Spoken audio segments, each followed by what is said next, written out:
حضور خادم حسین رضوی صاحب رحمۃ اللہ تعالی علیہ،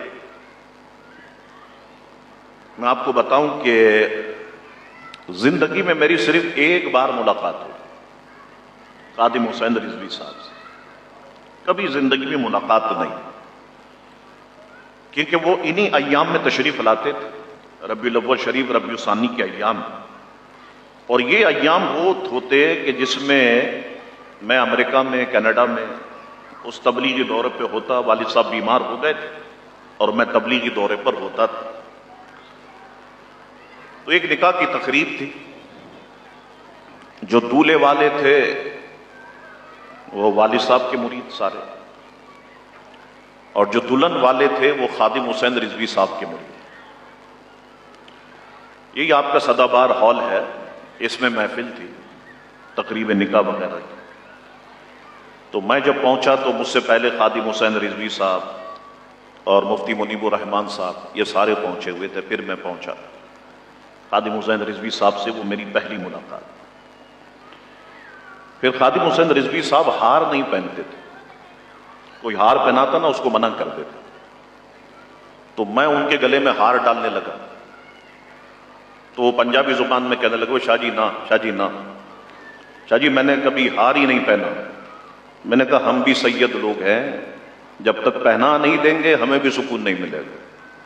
کہنے لگے اچھا اگر یہ بات ہے تو ٹھیک ہے۔ تو پھر میں نے خادم حسین رضوی صاحب کے گلے میں جو ہے وہ ہار ڈالا۔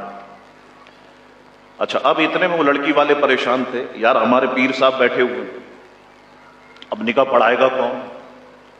وہ لڑکے والے کہتے شاہ صاحب پڑھائیں گے، لڑکی والے کہتے کہ خادم حسین صاحب پڑھائیں گے۔ تو جب نکاح فارم میرے پاس آیا تو میں نے وہ نکاح فارم خادم حسین رضوی صاحب کی خدمت میں پیش کر دیا۔ میں نے کہا میرے والد نے تربیت یہی کی ہے میری کہ جب بڑا آ جائے تو بس اس کی عزت کرنی، تو آپ ہمارے بزرگ ہیں، بڑے ہیں، آپ نکاح پڑھائیں۔ کہنے لگے نہیں شاہ جی میں نکاح نہیں پڑھاؤں۔ میں نے نہیں، نکاح آپ پڑھائیں گے۔ تو انہوں نے کہا اچھا یہ بتائیں میں خطبہ پہلے پڑھوں یا بعد میں پڑھوں؟ میں نے کہا آپ کی مرضی، آپ پہلے پڑھیں یا بعد میں پڑھیں۔ تو انہوں نے نکاح پڑھایا، پھر خطبہ بھی پڑھا، دعا بھی کری، پھر مجھے مائک دیا اور ہم نے بھی دعا کری۔ پھر ہم 2 سے 2.5 گھنٹے اس ہال میں رہے، خادم حسین رضوی صاحب کے ساتھ کھانا بھی کھایا ہم نے۔ آج کل جب کھانا ہوتا ہے ٹیبل پہ تو ایک وائٹ کپڑا یہ میں نے خادم حسین صاحب کی گود میں رکھا کہ کہیں کپڑے وغیرہ خراب نہ ہو جائیں، یہ سارا کھانا وانا کھایا، بات چیت ہوتی رہی، کچھ امور پر بات چیت ہوتی رہی۔ تو یہ پہلی ملاقات تھی خادم حسین رضوی صاحب سے، ہماری پہلی ملاقات تھی۔ اور 1 مہینے کے بعد پھر مجھے پتا چلا کہ خادم حسین رضوی صاحب کا انتقال ہو گیا۔ آپ سوچے نا کہ 1 مہینے پہلے آپ کی ملاقات ہوئی ہو، بندہ جو ہے بالکل تندرست ہو، چاق و چوبند ہو، اور پھر اچانک آپ کو یہ خبر آ جائے کہ صاحب انتقال ہو گیا۔ تو جس نے میسج کیا میں نے کہا یہ پاگل تو نہیں ہو گیا؟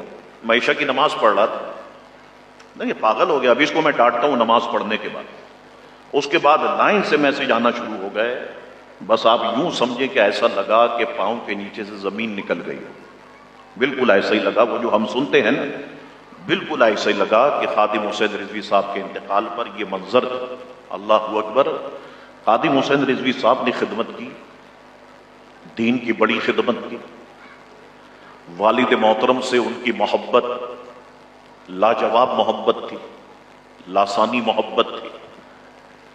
اور آپ دیکھیں کراچی میں خادم حسین رضوی صاحب پہلے بھی آئے، حمزیہ غوثیہ میں آئے، ادھر حسن اسکوائر کے پاس آئے، لیکن جب نشتر پارک میں کانفرنس ہوئی اور میرے والد محترم نے کہا رحمت اللہ علیہ کہ اس معاملے میں یہ ہمارے امیر ہیں، اللہ اکبر، تو خادم حسین رضوی صاحب عمر میں میرے والد محترم سے چھوٹے، میرے والد محترم کی عمر 70 کے اوپر، اور خادم حسین رضوی صاحب کی عمر جو ہے وہ 55 سال میں آپ نے وصال فرمایا، تو عمر میں تو وہ چھوٹے تھے بہرحال۔ تو میرے والد محترم کی یہ الفاظ تھے، اور پھر آپ جانتے ہیں کہ کراچی میں ایک ماحول بنا، اور الحمدللہ لوگ خادم حسین رضوی صاحب کے ساتھ دینے کے لیے تیار ہو گئے، اور پھر یہ کاروان بنا، اور یہ پھر کاروان جو ہے وہ چلتا رہا الحمدللہ۔ بڑا کام کیا خادم حسین رضوی صاحب رحمت اللہ علیہ نے۔ ہمارے بزرگوں نے بڑا کام کیا. یہ سوشل میڈیا کا دور ہے تو ابھی کام دکھائی دیتا ہے، ورنہ بزرگوں نے اس دور میں کام کیا جس دور میں یہ سب کچھ نہیں تھا نا. آپ دیکھیں غریب نواز نے کس دور میں کام کیا، نہ ہیلی کاپٹر ہے، نہ جہاز ہے، نہ گاڑیاں ہیں، 90 سے 95 لاکھ ہندوؤں کو مسلمان کیا. آپ کیا اس کو معمولی کام سمجھتے؟ بہت مشکل کام ہے نا. حضور غوث پاک کا دور ہے، لاؤڈ اسپیکر نہیں ہے، ایکو سسٹم نہیں ہے، تقریر کرتے ہیں تو 70,000 کا مجمع ہوتا ہے اور بغیر اسپیکر کی آواز سب کے کانوں تک برابر پہنچتی ہے. کام کیا حضور داتا صاحب نے، کام کیا علامہ شاہ احمد نورانی صاحب نے، کام کیا والد محترم نے، کام کیا.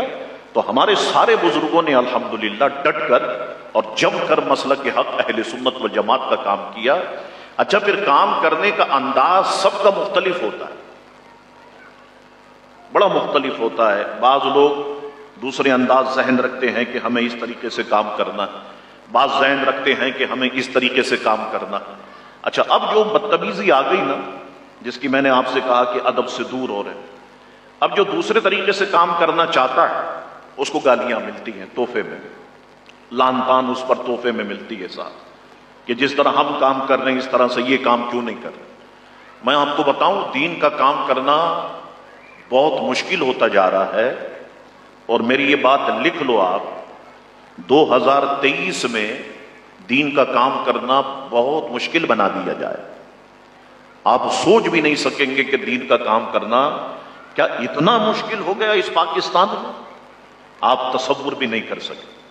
تو اس لیے کام تو کرنا ہے، ہر ایک اپنی حکمت عملی کی بنیاد پر کام کرتا ہے، کام تو کرنا ہے ہم سب نے.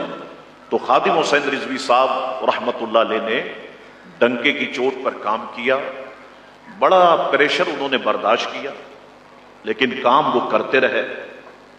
بہت کم عمر میں اللہ کی حکمت ہے، اللہ کی مرضی ہے، اس دنیا سے وہ چلے گئے.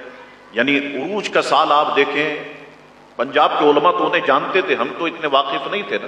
یہ 5 سال جو تھے حضور خادم حسین رضوی صاحب رحمت اللہ علیہ کے، آپ نے قادیانیوں کو لگام ڈالی، آپ نے بے دینوں کو لگام ڈالی، اور ایسی لگام ڈالی کہ ان لوگوں کو خادم حسین رضوی صاحب نے 50 سال پیچھے کر دیا، 50 سال پیچھے کر دیا الحمدللہ. اور کام کیا انہوں نے، اور اس دنیا سے سرخرو ہو کر کے اس دنیا سے وہ رخصت ہوئے.